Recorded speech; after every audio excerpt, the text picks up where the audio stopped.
नमस्कार दोस्तों, इस क्वेश्चन के गलत होने की प्रोबेबिलिटी सबसे ज़्यादा है, क्योंकि इस क्वेश्चन को देखते ही हमारे दिमाग में सबसे पहले यह आता है कि ये तो बहुत आसान क्वेश्चन है और इसे इस तरह से सॉल्व करते हैं ये कि x⁴ इक्वल टू लिख देते हैं 16 और फिर x⁴ इक्वल टू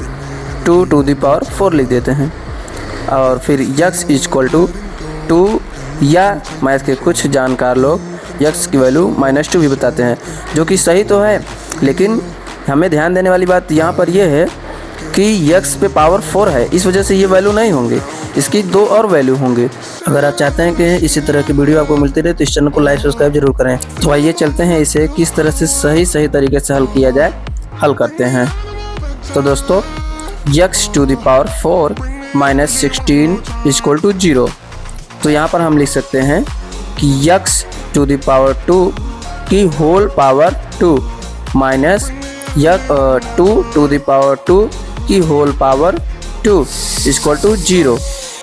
फर्दर इसे हम लिख सकते हैं x⁴ माइनस 2⁴ ब्रैकेट में दूसरे ब्रैकेट में x⁴ plus x⁴ equal to 0। फिर फर्दर इसे हम लिख सकते हैं कि x प्लस 2 एक ब्रैकेट में और दूसरे ब्रैकेट में लिख सकते हैं x माइनस 2, फिर x स्क्वायर प्लस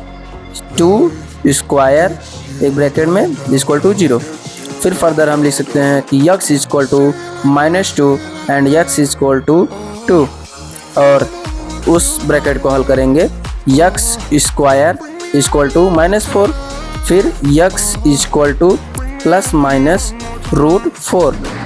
और फिर x इक्वल टू, जब रूट में कोई चीज़ माइनस में होती है तो उसे हम इमेजिनरी नंबर कहते हैं, तो इसे हम फर्दर लिख सकते हैं x इक्वल टू रूट में 4 - 1। और फिर मैथ के जानकार लोग जानते हैं कि जब कोई वैल्यू रूट में -1 में रहती है तो उसे आयोटा कहते हैं या इमेजिनरी नंबर है, तो इसे हम फर्दर लिख सकते हैं कि x इक्वल टू 2 आयोटा। और ध्यान देने वाली बात यहाँ पर यह है कि हमें प्लस माइनस लगाना न भूलें, इस वजह से प्लस माइनस आयोटा 2।